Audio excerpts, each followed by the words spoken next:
All right, guys, welcome to part 11 of the Facebook Ads University course. So in this section, we're going to walk through the lead form or Insta form on Facebook, how to create them, where you create them, and then how to input certain information within the form itself. All right, guys, so when we're on the ad level, when we're creating the ad itself, selecting the creatives, the ad copy. We then work our way to the bottom and we have a section that says destination. Underneath there, you can see it says instant form, or as we call them, lead forms, as they used to be called, lead forms. You would then come to here and click on create a form.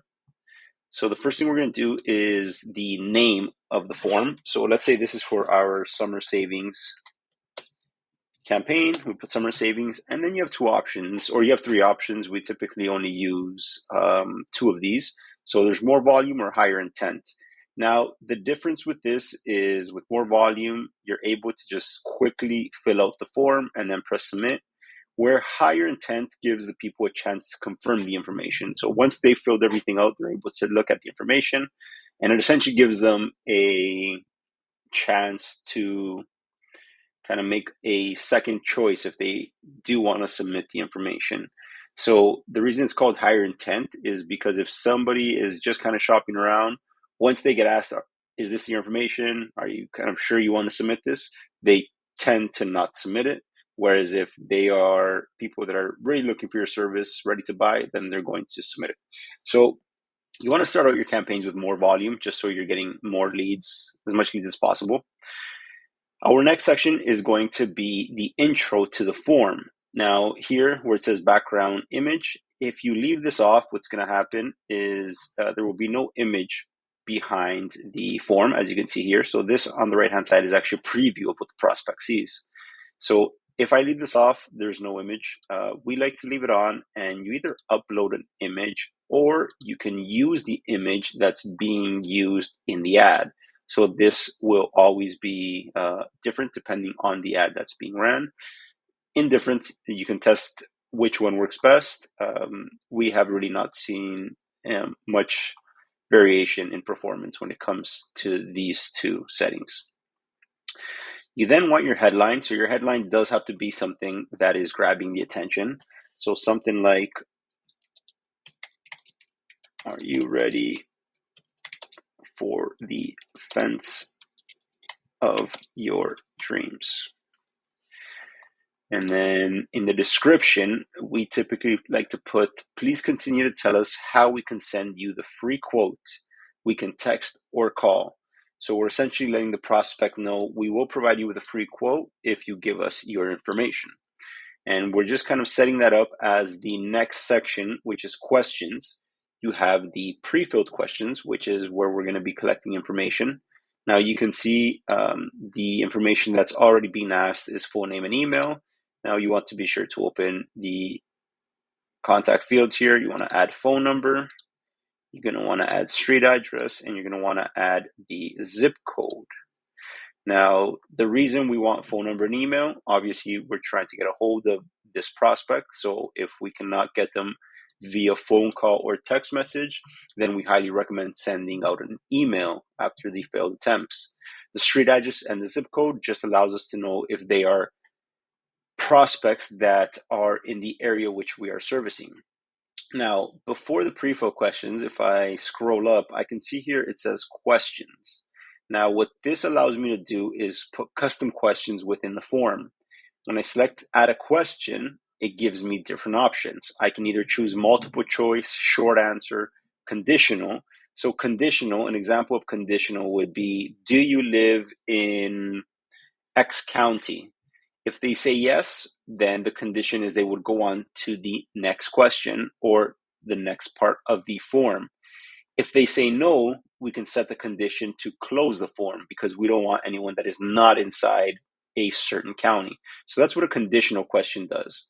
Appointment request just lets people request you for a certain time, but we typically like to stick with either multiple choice or short answer. Conditional, if it's a conditional question. Like the one I just said is a perfect example. If you're trying to really segment these prospects by area and you find that you're still getting people out of the area even after you've targeted specific counties, cities, or towns, then you can add this conditional area to exclude those people. In this one, we'll add short answer. A great one to always add in here is what is your timeline. Now, the reason this one is good is because it allows you to understand where in the buyer's journey the prospect is. Are they currently just shopping for pricing, or are they ready to make a purchase, and do they want something for this month, next week, etc.? So test out different questions. This is where you can do some A/B testing. So you can try a form with questions, without, and then you can see if that friction is providing people to fill out that question, and then you see what works best. The privacy policy. Now, if you do not have a website that has a privacy policy, what you want to do is you want to work your way over to what's called the freeprivacypolicy.com website. And here, if you select website, continue, it's going to pop this guy in. It is going to ask you to sign in. You create a free account. It doesn't cost you anything. And then you go here, privacy policy generator. You're going to use what information will be used. So website, next, and then here we just start to input some information. If you don't have a website, then you're just going to put in your Facebook page URL, give the name of your company. I'm a business. What is the name of the business? The address, enter the country, enter the state, next. It'll then generate a privacy policy. What you want to do is you want to take that privacy policy, you want to put it into a Google file, you want to save that, take that link, and then input that link in here. The link text is what will be generated here. So for example, it generates one for you, but you can put ABC fencing privacy policy. And then that hyperlinks it for you, and it'll send you to that link. You can also add a custom disclaimer on here. That's completely up to you. Some companies like to add that, some leave that empty.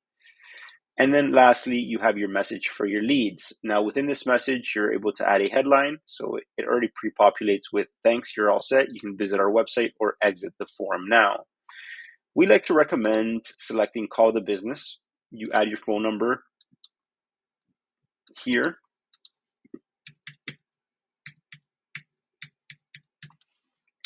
And then you would add that same phone number in the call to action. And what it does is it generates this button with your phone number, and then the person has the option to call you directly. This is great because if the person is ready to make a purchase, then after they fill out the information, they're just going to call you directly. So this one works. Excellent. You would then create the form, and then the form will be found under the forms that you have that you've created. Now, every time you create an ad, you're able to select the form that you wish. You can run multiple ads within one campaign and select different forms. So you're able to test different forms within one campaign. That's it, guys. And thanks for following along, and we'll see you on the next lesson.